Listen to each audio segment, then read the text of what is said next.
vous animiez l'émission en tant que Sexy Souci.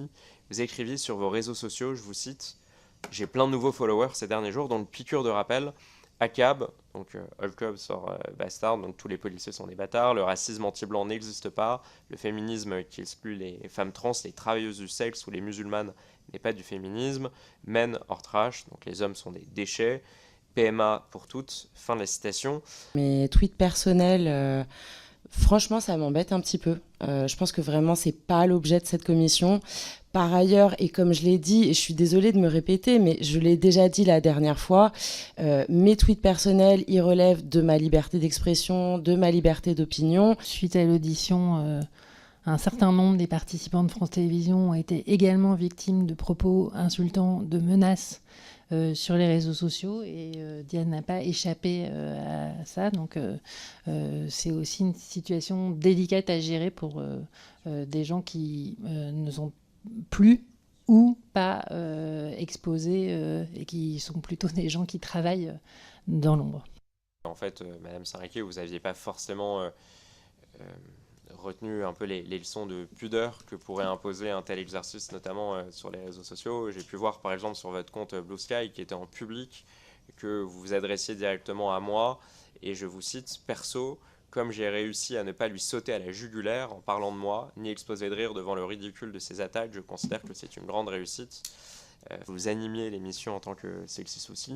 Vous écriviez sur vos réseaux sociaux, je vous cite, j'ai plein de nouveaux followers ces derniers jours, donc piqûre de rappel, ACAB, donc All Cops or Bastard, donc tous les policiers sont des bâtards, le racisme anti-blanc n'existe pas, le féminisme qui exclut les femmes trans, les travailleuses du sexe ou les musulmanes n'est pas du féminisme, men or trash, donc les hommes sont des déchets, PMA pour toutes, fin de la citation. En avril 2021, vous adressiez également un, je vous cite, niquez-vous aux éditorialistes blancs, fin de la citation, que vous jugiez racistes.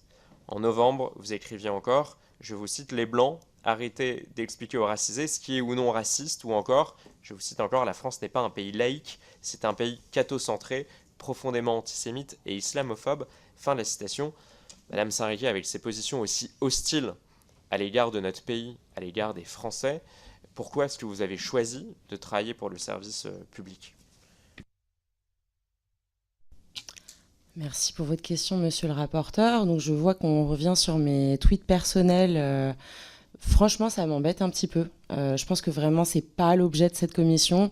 Par ailleurs, et comme je l'ai dit, et je suis désolée de me répéter, mais je l'ai déjà dit la dernière fois, mes tweets personnels, ils relèvent de ma liberté d'expression, de ma liberté d'opinion. Ils ne sont pas en lien avec le travail que j'ai réalisé pour France TV Studio, pour France TV Slash, qui était un travail d'experte en matière de santé sexuelle. Donc je pense vraiment que c'est pas l'objet de cette commission de détailler des tweets. Par ailleurs, en toute honnêteté, vous me citez des tweets qui remontent à 5, 6, 7 ans. Je les ai pas tous en mémoire, mais j'aimerais bien qu'on... Moi, je suis vraiment tout à fait disposée à répondre à vos questions sur mon travail pour les publications qu'il y a eu pour France TV Slash, ce qui me semble vraiment être dans les missions de cette commission d'enquête. Moi, je souhaite plus répondre à des questions sur mes tweets personnels. Je pense que ça suffit. Si je vous pose ces questions, et si elles sont légitimes dans le cadre de la commission d'enquête, c'est parce qu'au moment où vous écrivez ces propos, vous publiez ces propos sur vos réseaux sociaux, vous êtes une figure du service public. Vous le revendiquez d'ailleurs sur votre compte Twitter, Sexy Souci. On peut le voir, donc on fait le lien entre France TV Slash avec cette émission Sexy Souci et aussi votre incarnation personnelle, notamment sur vos réseaux sociaux. C'est des tweets qui sont choquants. Je peux aussi interroger France Télévisions, les représentants ce soir. Qu'est-ce qui a justifié que vous continuiez à faire confiance à Madame Sarraquet qui publiait toutes ces outrances, qui sont d'ailleurs à la limite de la loi?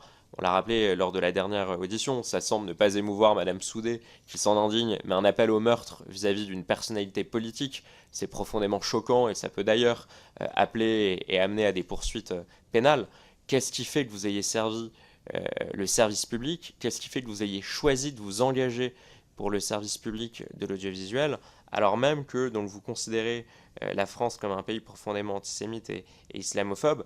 Et est-ce que vous n'avez pas l'impression, au fond, d'avoir trahi ses obligations pourtant importantes quand on sert le service public, d'honnêteté, d'indépendance, de pluralisme, ces missions de neutralité. Quand vous avez une mission de service public, est-ce que vous n'aviez pas l'impression, lorsque vous faisiez ces tweets outranciers, le terme est pudique, de rompre ces obligations? Alors, plusieurs choses. D'abord, je tiens à revenir sur cette question par rapport au tweet que vous avez cité en partie lors de la dernière audition. Donc, effectivement, vous avez cité, en m'attribuant à moi ces propos-là, vous avez cité les prisons en feu, Zemmour au milieu. Vous avez omis, sans doute un oubli de votre part, de dire que c'était un texte qui accompagnait une photo que j'avais prise d'un graffiti dans la rue et que c'était le texte de ce graffiti. Donc c'était pas mes mots. Donc ça, je pense que c'est quand même important, mais j'imagine que ça doit être un oubli de votre part. Pour ce qui est de... c'est juste la différence entre tenir des propos en son nom et, enfin, je pense, et les relayer, tout à fait. Je pense que ça fait une grande différence, effectivement. Pour ce qui est du fait que France Télévisions a continué à faire appel à moi, un petit élément, je pense, de contexte, qui est que dans mon contrat, donc qui n'était pas avec France Télévisions, qui était avec France TV Studio, il n'y avait pas d'éléments de contrôle de mes réseaux sociaux, d'éléments de conduite à tenir sur mes réseaux sociaux. Sinon, probablement qu'effectivement, j'aurais mis mon compte en privé, peut-être que j'aurais pas eu les mêmes propos et probablement que je me serais fait taper sur les doigts. Il se trouve que ça ne faisait pas partie de mon contrat et ça également, je l'ai déjà dit la dernière fois, ce qui explique qu'il n'y a pas eu de regard de France Télévisions sur ce que je publiais et ni d'autocensure, on pourrait dire, de ma part. Donc effectivement, je me suis exprimée de manière très libre et il n'y a pas eu de regard de France Télévisions là-dessus. C'est un petit peu ce que disait monsieur le rapporteur, vous avez raison de le préciser, c'est n'y aurait-il pas dû y avoir un regard de France Télévisions On peut apporter là-dessus. effectivement un complément d'information. Effectivement, Diane Sarriquier, on a eu l'occasion de vérifier, a signé des contrats avec France TV Studio. Elle avait un contrat d'auteur, donc il engageait à respecter les règles déontologiques concernant les contenus qu'elle proposait pour France Télévisions. Et les règles éthiques en conformité avec celles de France TV Studio. Il existe aussi une clause dans les contrats de France Télévisions et de ses filiales relatives au respect de la charte éthique de France Télévisions, notamment dans les publications sur les réseaux sociaux, qui a été mise en place en mars 2018, mais elle ne figurait pas effectivement dans le contrat de Diane Sarriquier. Elle a été maintenant systématisée puisque les réseaux sociaux ont pris aussi une place dans le débat qui est différente sans doute de celle qu'elle avait en 2018. Par ailleurs, et du coup, il n'y avait pas non plus, comme l'a rappelé Alexandre Dureux lors de la dernière édition, d'analyse systématique des publications qui étaient faites sur les réseaux sociaux avant de choisir un collaborateur avec lequel on a travaillé pour France Télévisions. Maintenant, ça se fait de manière plus systématique. Donc, il y a bien des procédures qui ont été mises en place pour plus de vigilance. Mais après, je tiens à rappeler qu'il s'agit de respecter le cadre légal et de ne pas tenir de propos relatifs au racisme, à la corruption des mineurs, de ne pas tenir de propos violents. Et il n'y avait pas d'examen systématique des contenus publiés par Diane Sarriquier, même si la plupart des contenus ne relèvent pas du cadre légal, même si on peut discuter sur certains. Merci pour ces précisions. Et si c'était à refaire, en ayant connaissance de ces tweets, de ces prises de position, est-ce que aujourd'hui vous renouvelleriez le contrat de Madame Sarriquier si une autre personne incarnant France TV Slash ou France Télévisions commettait ce type de propos sur ses propres réseaux sociaux? Est-ce que vous poseriez la question de mettre fin à ces contrats? Quel est aujourd'hui votre recul et votre analyse suite à tous ces tweets?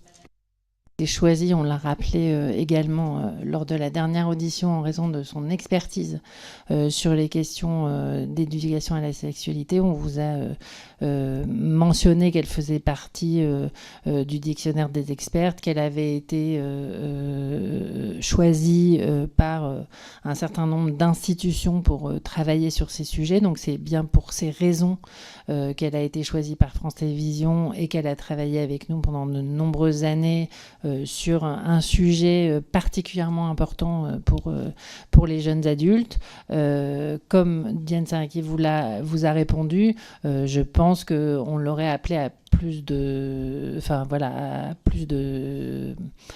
contrôle de ses publications et peut-être passer ses comptes en privé si on était amené à le faire aujourd'hui dans le cadre de la charte qui existe. Je me permets juste de rajouter une dernière chose. Je trouve ça quand même important de préciser que c'était mon compte Twitter personnel, qu'à aucun moment France Télévisions ni France TV / n'apparaissait dans ma biographie, à aucun moment. Et donc ça, je pense que c'est important quand même de le préciser, même si je me dis aujourd'hui devant cette commission qu'effectivement, peut-être qu'il aurait dû être en privé, ce compte. Mais c'était pas un compte qui, d'aucune manière, était relié à France Télévisions. Et vous comprendrez que ça suscite un certain émoi, et en tout cas, je crois que les mesures qui doivent être prises correspondent à ce que vous êtes en train de dire, et de tous côtés, pour tout avis que ce soit, bien évidemment, pas simplement celui-là.